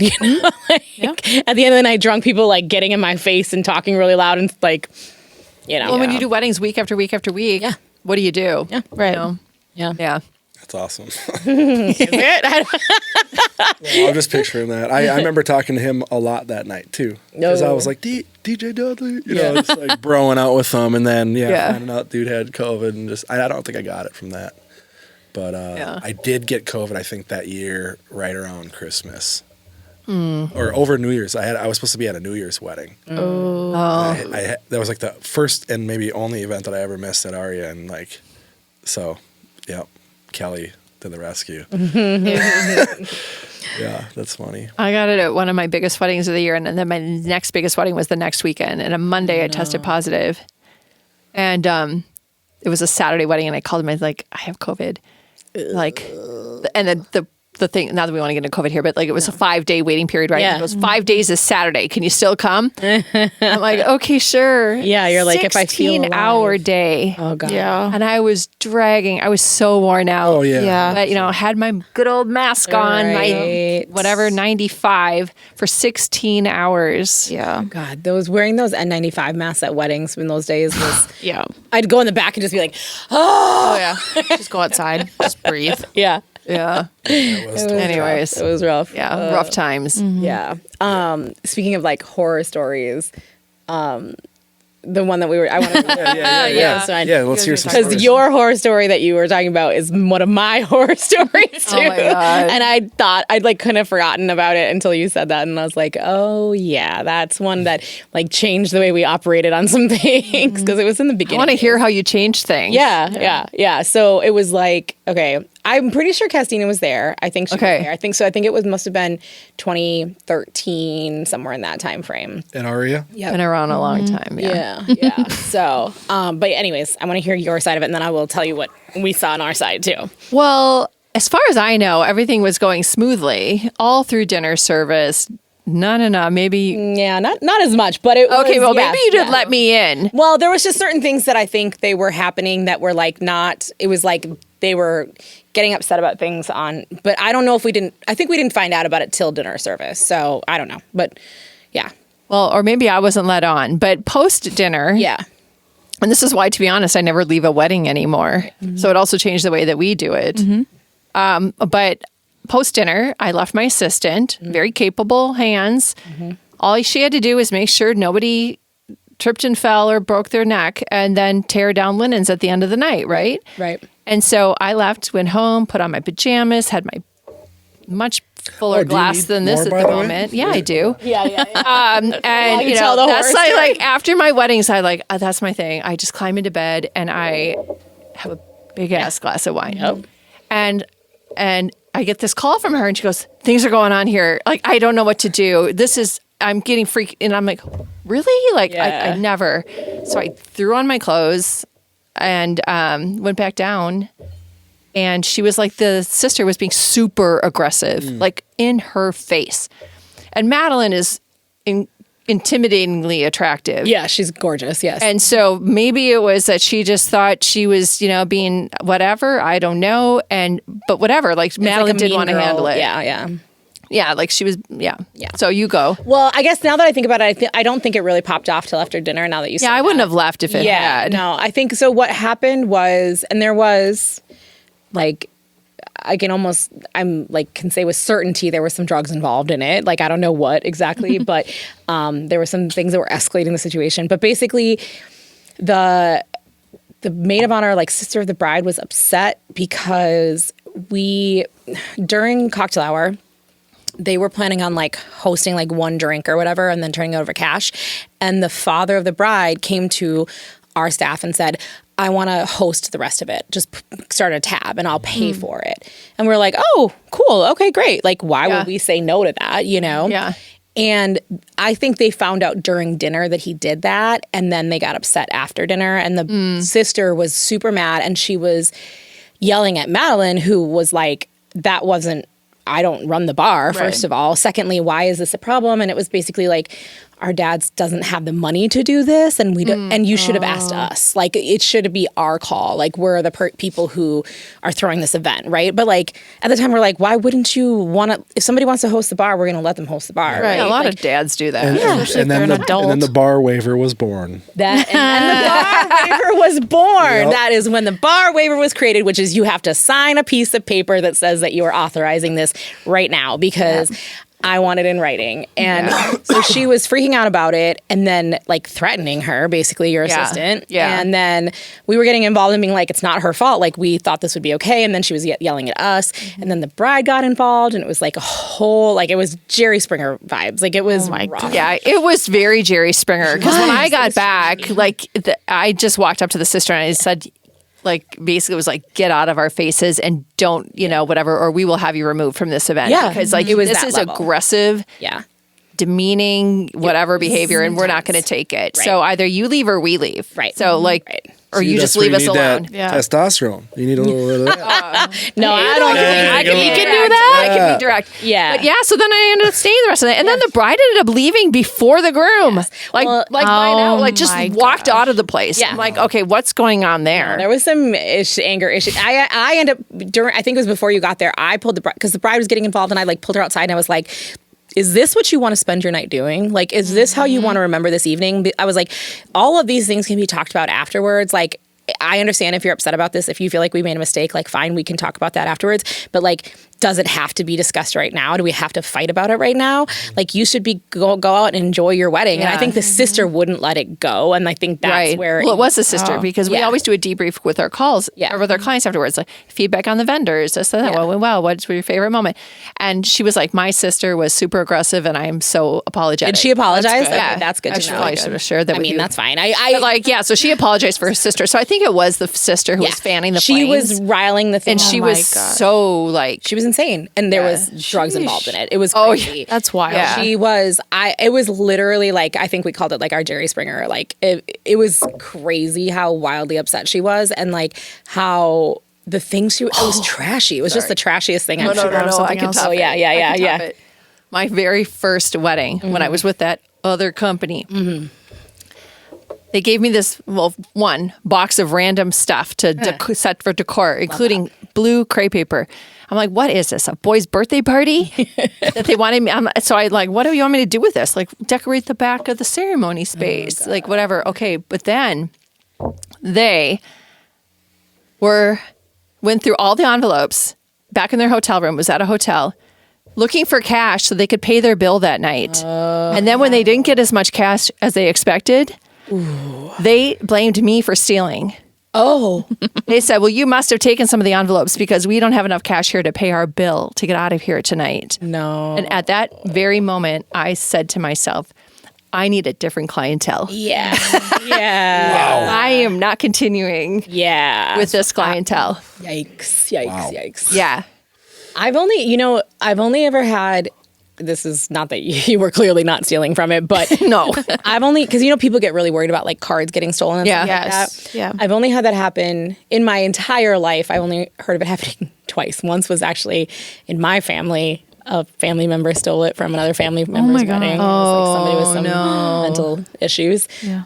And that it was like an in-law too. It wasn't like somebody. It was like somebody who married into the family. Mm-hmm. And then another one at Aria, and it was another in-law that had like a sister-in-law that had married into the family that stole a bunch. And we had it on video. Like we were like, there she goes with all those cards. Like, so, and I think they finally ended up catching. We could see somebody taking it, but I don't think we knew who it was. But then she tried to cash some of the checks, which was wild. Wow. Like, that's audacious. Oh my gosh. Yeah, no kidding. People are dumb. Yeah, I mean, you don't steal from like a family member's wedding without having a few mental issues. So, yeah. Yeah. I have another, like, I don't know if you remember this. This is like super random, but we had a machine shop one time. I don't remember exactly what happened, but I think that like the cake got jostled or something. Do you remember this? And we had to like get rid of the entire bottom layer of a really big That was cake. a machine shop. Yeah. That was Madeline's wedding, my assistant. Oh, was it? Yeah, so we that's planned right. her wedding, Yeah. and I think I don't know if she hit a pothole or she was rear-ended. The cake. Something happened with the Oh cake, my right? gosh. Yeah. And so the cake appears, and the whole cake, every tier was a different design Yep. based on like one was modeled after the design of her dress, and Yep. the next one was modeled after this or that, and it was like every tier meant something. Yep. And it was like 4 or 5 tiers. It was big. Yeah. But it was literally like the bottom tier was destroyed. Right. We're like, what are we going to do? I remember we were like lifting it up out of like the bottom tier. And this is right at the time where I had discovered that I have a wheat allergy. Like I had just developed it. And I remember I walked out and I had like hives on my arms afterwards because I'd been like, had my hands in this cake. And I was like, yeah, I guess I think I am really actually have an allergy here. Like, Oh my god. I'll just like I'll never forget like sticking my hands in this cake and being like, okay, we're going to lift this. And then somebody else was pulling it out from underneath. And like, You raw dogged it? Stop. Well, the bottom tier was not. There was no hiding. salvaging. There was nothing No, I hiding know. with Just flowers. grabbing like the under the platform. Yeah, you know what I mean? Cardboard. The cardboard, basically. Yeah. Yeah. And like someone else was pulling the bottom layer out and pulling the things, and then we just like set it back down, and that was it. But There was no salvaging the bottom tier. Yeah. So we lopped off that bottom tier, put it on a plate, cake stand, and no one knew the batter except Of course, yeah. even the bride didn't notice. And then if there's until I like a told weird her. thing on the bottom, you put a flower. yeah, exactly. Yeah. Oh, And, yeah. like, Yeah. the cake person was still. It was literally like they had brought it in, and I think if we didn't lift it up, it was going to like crash. Like the whole thing was going to. Yeah. fall down. Yeah. That's what I remember. Is like, Yeah. she's like, oh no, like it was. Yeah, so the 4-tier became a 3-tier cake. Yeah. Yeah, I don't think people realize how often flowers cover up a booth. Or just like things know happen what I mean? and we fix them and they never know. Yeah, even on a table, know. somebody spills, you just put a flower over Yeah. top of it. Yeah. Yeah.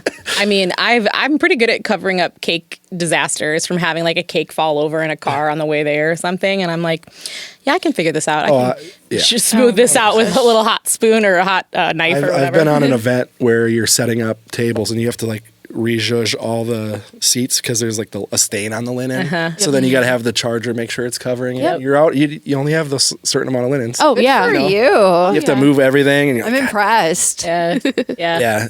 yeah, we do a lot of shady shit. Like But it's not even. It's just no, like, but for it's the greater fixing good. it. The It's greater fixing good. it. Greater And no one good. knows. Yeah. Right. And, And then, half the time, some of those linens come in like if you're doing like catering linens, they come in a pack of 100, and you're like, oh, I didn't know that 4 of these are going to have a stain on them, like that we didn't expect, and now we only have 1 extra, so we have to make it work, right? It happens all the time. Let's not talk catering linens. I know. I saw that on your list. Yeah. yeah, no basic Yeah, that's linens. a I saw big that on the list. Catering linens. Catering linens are very utilitarian, and that is what they are good for, is utilitarian, and that's pretty much it. It does look not as good. Yeah. It's not as good.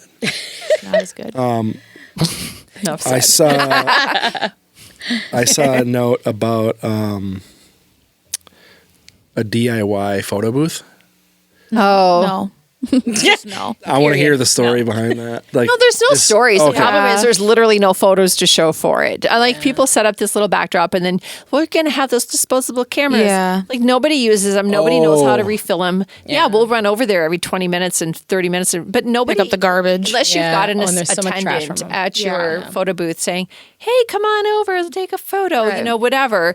People they're don't not going do to it. DIY. The DIYs are just no good. They just don't work. Yeah. Yeah. Well, no offense. I don't want a photo of me and my husband from your wedding. You know, in a Polaroid. In a that's Polaroid, like hard to see. Exactly. Yeah. Like unless you're like, well, they're not even high quality photos. right. At that point. Yeah. Those little water. Agreed. People still use those? Damn. Well, people think that that's sometimes, their way to get it, and it's not going to work. Right. So we just tell them it's not going to work, and if you still want to do it, okay, fine, but it's not going to work. Well, and ultimately, where do you want your guests? You want your guests on the dance floor. Yeah. Don't have all these activities. Yeah. So you're anti-activities at during dance time. Not necessarily. Less. If you know If we've your got good music. Yeah, and if you know your guests, Yeah. you know, because we have couples that tell us like our guests will be at the bar or whatever. You know what I mean? Maybe, but majority of the time we want them on the dance floor. Yeah. I got to circle back real quick because we were talking about Aria and some crazy stuff. So I just have to tell one quick story. Oh, yeah. But I had a wedding, and Kelly would probably remember, but the bride was just a complete asshole to the groom all night. Gosh. I love that. Just Horrible. I felt so bad for this dude. Yeah. I've had some of those too. I was Where I'm like, I'm going to check back on them in 3 months. Yeah, I can't remember their last names anymore. But I've had it go both ways where it's Probably like good the though. groom is a dick, and I'm just like, this fucking dude, you know, like, or whatever. But Yeah. and usually if they're mean to like the significant other, they're like mean to the staff too, and it's like, Jesus. I got one last Aria story, and then you guys got the floor. But, you guys remember Tommy Boy and then the Fat Guy? Of course, that's my brother and I's favorite movie. So there was this bride, and her dad's like a big dude, and he was joking around doing that, and he ripped his coat out of his jacket right before the ceremony. No, but it's Literally, they're in line to go walk down the aisle. Just take it off. We had duct tape or You duct taped his jacket? They gaffed it together inside. Oh, so he could wear it to walk down. That is smart. And then when he That is sat smart. down, Yeah, I he took it suppose. off. Okay. And then he didn't wear it the rest of the night. But yeah, that was one of the most funny, like, remembering things. Amazing. I've had to sew, like, I had a bridesmaid one time who ripped her dress from like the armpit to the knee. Oh my and goodness. like so I just like stood in the back and sewed up her Oh, dress, like, yeah. as fast as I could. Like, Crimson pants, everything. Yeah. Buttons. The groomsmen doing the splits or something like that. Shoelaces. Popped their shoelaces. I had to run to some store during the ceremony to pick up shoelaces for the I've guy. So never now had I have I've never had shoelaces in our case. Yep. Because it's like just when you think you got everything you need in that case. I don't have shoelaces. I might have to go get some, you know. shoelaces. Yeah. You know, Yep. my kid Try is walking always in a like, shoe without the shoelaces. that's legit though. I wouldn't have thought of it. I'd be like, I got some twine in here, I think. Like, I can zip tie your shoes. So I guess black ties, all different sizes. Yeah. I have so many zip ties. There was one time, it's so stupid. Castina, I know she thought I was insane, but it's come in handy so many times. But there was an auction one time that had like literally like 4,000 zip tie containers or whatever. It was like an entire humongous like just lot of zip ties, and I was like, I'm buying. You'll use them. I was like, anywhere. Like $50, and I'm still going through those zip ties. It's amazing. Yeah. I use them all the time. They're the best. It's an investment. I know, right? I thought 14-pound test fishing line. Yeah. Tie some stuff up. Oh yeah. So I use fishing line at 99% of I was our going to say weddings. it's probably in your arsenal somewhere. Oh yeah. It's Yeah. phenomenal. I got all that kind of random stuff in my kit that goes around. Yeah. Yeah. That's awesome. I wanted to ask, I think that you guys both and Heather, like what you consider like your career high. I think you said like the awards that you've won was one of them. Yeah. I don't know. I just sort of feel like this industry, and I think part of it comes down to nobody or very few people in this industry did any training for this industry, right? Right. So many Very of them, few, like, yeah. I hadn't planned my wedding and I had so much fun and now I'm a wedding planner. Well, you know, I had a few years of corporate event experience, but, you know, I didn't have weddings. And so I had this like huge imposter syndrome, you know, for so long. And I was afraid to talk to anybody in the industry. Yeah. Probably you, to be quite honest. Like you kind of scared me a little at first. I'm like, Can you believe that? oh my God, she's like so cool. Take that. Scared I each other. take That. She's such a boss lady. And I am like, You get that a lot. I do get that a lot. I get a lot. And it's the funniest thing because but I also get it now too. yeah, but that's the You've thing. gotten is, it like, for a long time. Well, okay, yeah, but I think that like then once people get to know me, they're like, oh, it's funny because it's Yeah. like not. I mean, I am, but also not. I have a very serious game day face, and I think that's like the problem, which could also be referred to as my resting bitch face. But it's I get it a lot, so I'm not offended. Well, and I'm so like type A, and what I've realized is probably OCD. Literally, I'm finally owning this in my last year. That I'm a little OCD. Maybe I'm a lot. I don't know. Which I think serves me well, but it also like I hold people to very high standards, like whatever. And I think you do too. And I think that also comes with it. Like people think I'm I can be, but I can be too. Absolutely. But I get shit done and people do things for me because they're afraid of me. And there's a little bit of good in that. A little bit. I think there's a difference between being afraid of somebody. I don't think I was ever afraid of you, but I always wanted to I wanted you to be happy. Like, it wasn't like I was like, oh my God. There's some people that I was afraid of, like not very many, but there's a few that I was like, I'm scared of them, but I wasn't giving them like my best because then I'm just scared and I'm avoiding you, like it's not people who I'm like, oh no, I just actually really want you to be satisfied with this and be happy with it. Yeah. That's a different level of like, it's not fear. It's just more like respect motivation sort of thing, I think. And that's, I think, where you fall. Maybe not for everyone. Well, and I think was caliber. Just also just really wanting to like be good because I wanted to live up to what I wanted to be, or maybe what people expected, or just feeling like I belonged. What you promised. That I was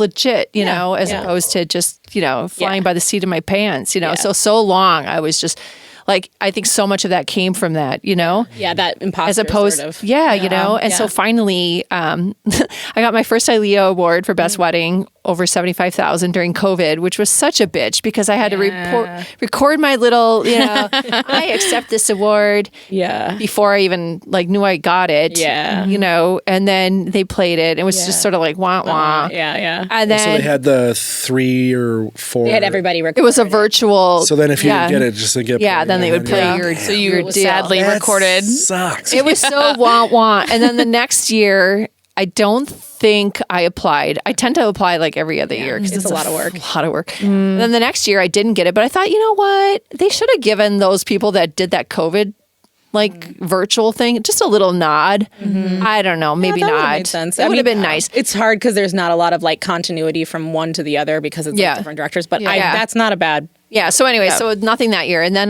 the next year I won again. And that was the year that I could accept in person. I literally tripped going up the stairs. I was so excited. And I'm like, oh my God. And I just poured my heart out to people. And I'm like, finally, I feel like I belong. And if like a Sally Fields moment. Yeah, it literally was. And it's like, and if you feel like you don't belong, just reach out to people because they're a lot friendlier than you know. Like, I don't know. Like, actually, I do remember that. Sarah Johnson. I was so afraid of Sarah Johnson for the longest time. Like, I remember that speech. I remember that. That was at Urban Days. Do you remember her falling? No. I remember you falling. No, I don't remember a little bit of a wall. I remember it. But like Sarah Johnson, like she was the cool girl. Yeah. And I'm like, oh my God, I can't even talk to Sarah Johnson. Which is so funny because she's the most social person. I like she's great, and it's like, I don't know. It's like, but finally at that moment, it was just like whoosh. Yeah. Like I finally could let it go. I don't remember what really year that like was. me. Yeah. I mean, I like it. It's funny that the OCD thing that you were saying, I just had this like flashback of this memory. Oh, no. I think maybe you might be a little OCD, but I were standing. I remember we were standing at the back or like the front of Machine Shop, looking forward, and you were talking about centering something, and Adam was with Foes was standing there, and he goes, "Have you ever noticed this room isn't centered?" And I shut the fuck up. I was like, "Yeah, it's frustrating." And I was like, "Don't you dare say that in front of Rachelle. I don't want."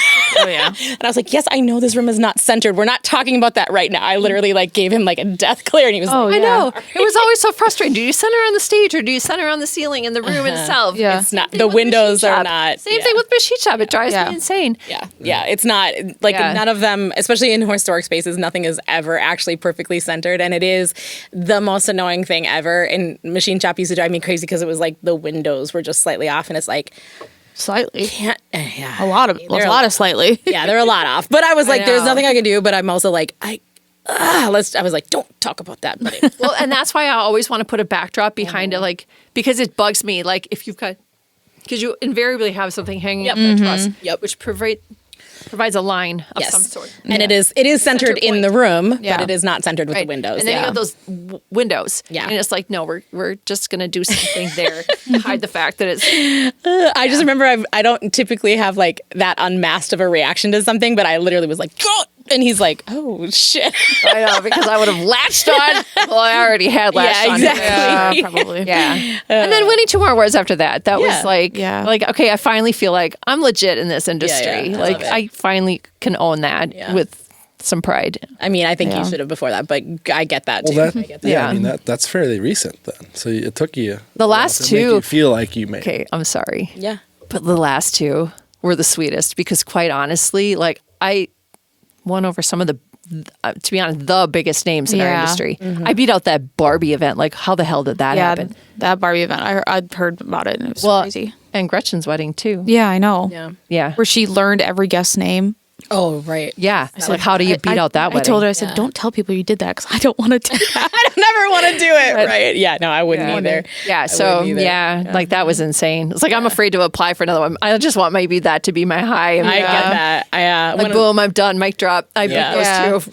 Yeah. In that particular moment, they're wonderful and amazing. And like, to be honest, like they were like my gods coming up through the industry, you know, so which was why it felt like so big. Yeah. I mean, and the nice thing that I love about the Star Awards is like that they aren't judged by people here. Like this is like anonymous. Like people don't know who's doing it. It's a different chapter elsewhere.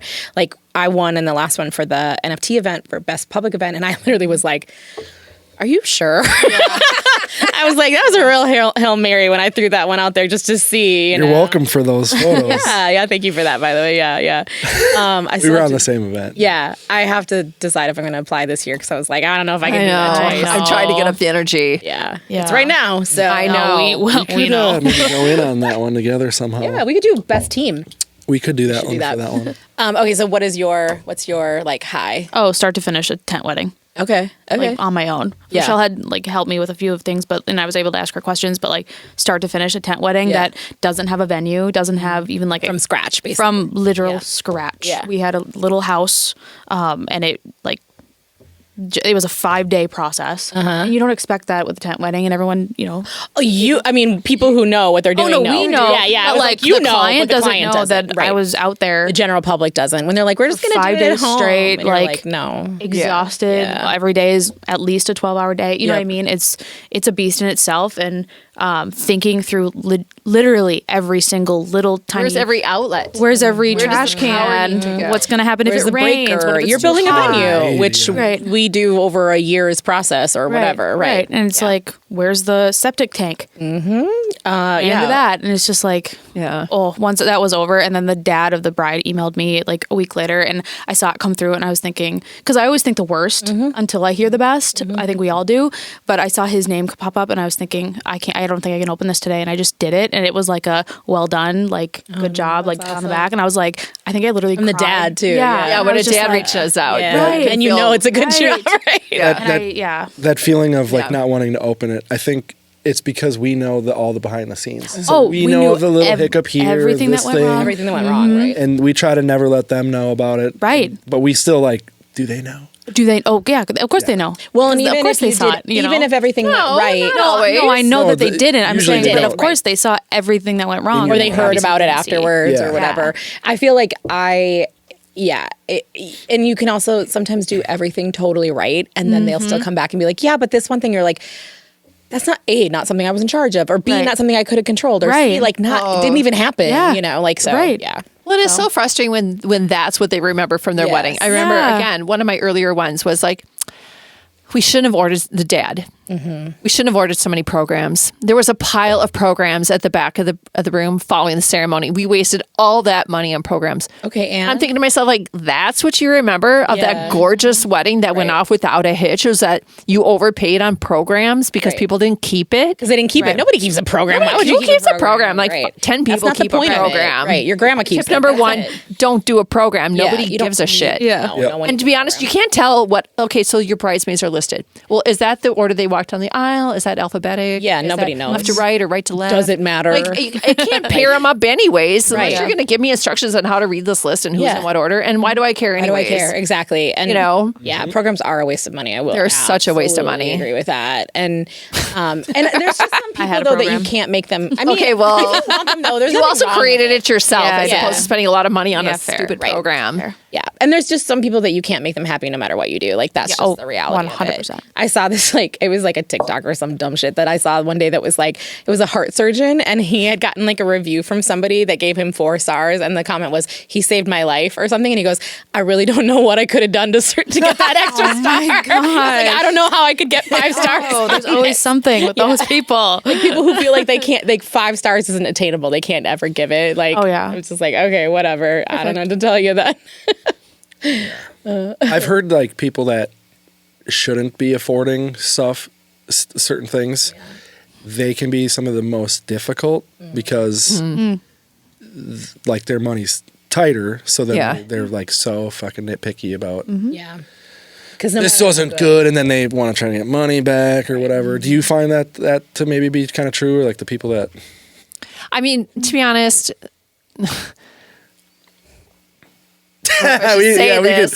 but like that's one of the reasons. Like, if somebody's got a low budget, we don't want to take full service. Oh, okay, yeah. Because to be honest, for that very reason, we'll guide you, we'll point you to people, but what do I want to say, Anna, about this point? You don't know. I don't know. Okay, help me. You don't want to create problems for yourself, right? You know that this is going to be an issue because it's like people who are house poor, right? I don't want to be responsible for trying to get their budget, their wedding within budget, because to be honest, in my mind, it's unattainable. Yeah. And so therefore, I'm setting myself up for failure if I can't give you the wedding that you want within the budget that you want. And so I'm not going to take ownership for that. Yeah. But I will take coaching. I will coach you. Right. But you're the one. But you are making the decisions. You are the one working with them, whatever. And so, like, if it's a low budget, that's one of the reasons we will push them to a coaching package, is because we don't want to say that we can accomplish what you're trying to accomplish, because it's just, to be in our minds, not attainable. Even if you tell them all the things and you explain all the things a million times, in their mind, you're still over-promising and under-delivering. And even if everything that you promised is exactly what you delivered, what you can't deliver is a better budget. It can't give them more money or like make it cost less. So like no matter what you do, it's still going to be seen as like, well, you still did it wrong. And it's but I can't make it better for you, you know? Like it's like people who buy like a house that's too expensive and they don't then they're like struggling to put furniture in it. And it's like, okay, like that's a really good analogy, actually. Yeah. Okay. All of the leads that we get from the beautiful venues in town and their total budget's $30,000 to $40,000. How are you going to do that? Right. And I've talked to those venues and I've said, please, you should just tell them it's unattainable, because you are also setting them up for failure. And then you're setting up a bunch of weddings that you can't even put on your Instagram because they can't afford an upgraded linen or a decent centerpiece because they've overspent on your venue. So is that what you want either? And I try to coach people and venues on this, and I get it, but it's hard because it's like sometimes people will say their budget's $40,000, but then it's like once they learn what things are, they're like, okay, that's not realistic. I'm going to change it. But then some people are like, no, that's actually my budget. And I'm also in the same boat. I don't like to tell people like, yeah, you can make that work. Like, try to be really honest about what that would look like, and like, okay, like if you really want to stick with that budget, like maybe do a Friday, maybe do a Sunday, like whatever the case may be. Like I've also like a lot of times will tell people if I feel like their budget's rough, I'm like, don't sign a contract with us until you get some catering budget or estimates, because you just want to understand like the full scope. And it's also why, like, to be honest, like why I don't believe in doing, and I think that there's a place for this for some people, and I think that's great, but we don't do a public like website list of vendors, because if I know your budget is XYZ, I'm not sending you to these vendors, right? I'm going to send you to people that I know can fall in the right. Thank you. Yeah. Because how many leads we get for people that, have that $40,000 budget and they're reaching out to us? Because you're on the website, right? Right, because we're on the website, but it's like, we are not your vendor. We're not your right one. Yeah. So that's like, a lot of times will be like, okay, like you have this budget. and it's a little tight. So like, what's your priority? Is food your priority? Is bar your priority? Is the entertainment? Is it the flowers? Like, then maybe I'll send you to some higher end florists, but I'm going to give you like some people who just do day of coordination for planners or something. That's so smart too, because everybody reaches out to everybody, and then nobody replies to you because they reached out to, and they get 50 responses in their inbox, and they're like overwhelmed. Right. And so then we just get ghosted, and it's and you've wasted your time like vetting that and stuff. Yeah. And that's 100% why we don't do a public list for that kind of stuff, just simply because smart. It's like, even for caterers, it's like, okay, it'll say on our sales sheet, like, these are the 10 caterers we work with or something. But a lot of times during the like sales process, I'll be like, before you reach out to them, like, let's talk about like, what are your priorities, or what are you looking for?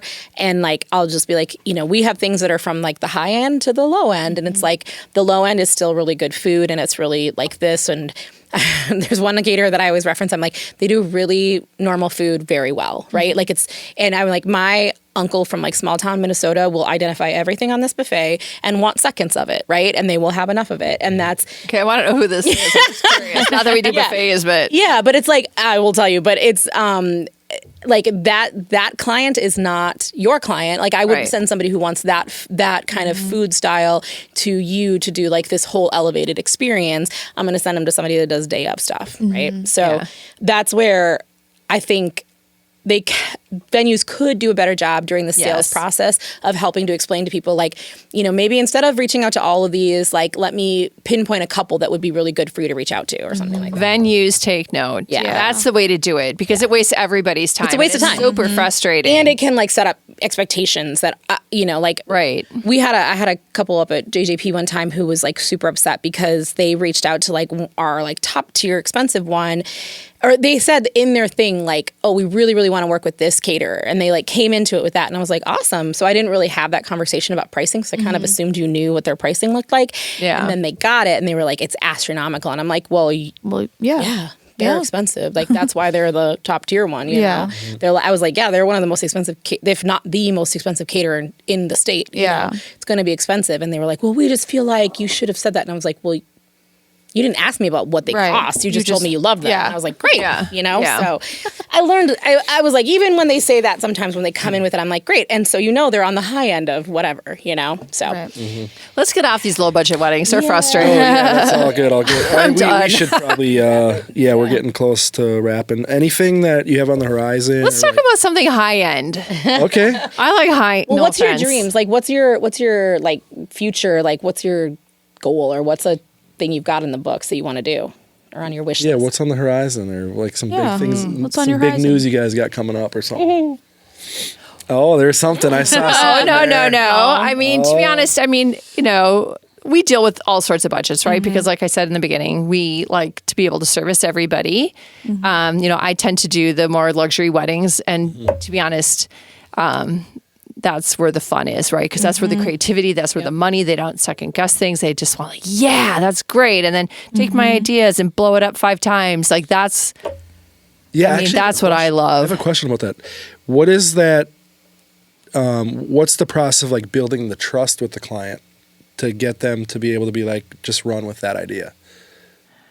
I think when you have the breadth of work that we have that shows that we do all sorts of designs and not just one particular look, that they know that, and we tell them that it's super important to us, even though it's more work for us to create a look that's unique to them, that instantly, and I think, to be honest, age, kind of plays into that too. Like, I've been at this a very long time. Yeah. And I do sort of, because I'm direct, maybe kind of present with a bit of authority that I feel like I've earned.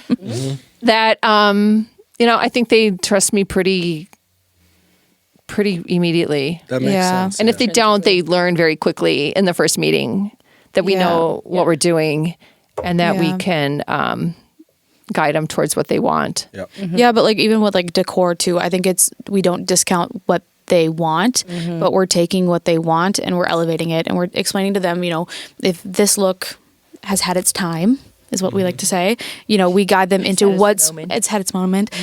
We guide them into what's today, what's modern, what's next, because no, everyone wants to come and say we want to be different, and we're not going to take one look and copy and paste, nobody wants to do that. I don't think anybody in town wants to do that. Yep. But we're going to take that and elevate it, and truly, like, we asked our clients, like, where do they shop, what does their home look like, we want their guests to walk in and say, yes, this is exactly what they would do, and I think everybody comes into our decor meetings with that feeling of, even I did that. When I got married, I told Rachelle that I wanted a black, white, and gold wedding, and she's like, what? Can you see that for Anna? No, I was like, what? And she's like, and I was like, what do you mean? Like, I want this gold, white, black wedding. Yeah. And she's like, why wouldn't you do color? Like, you're so bubbly, like, and we put their personalities, we put that into there.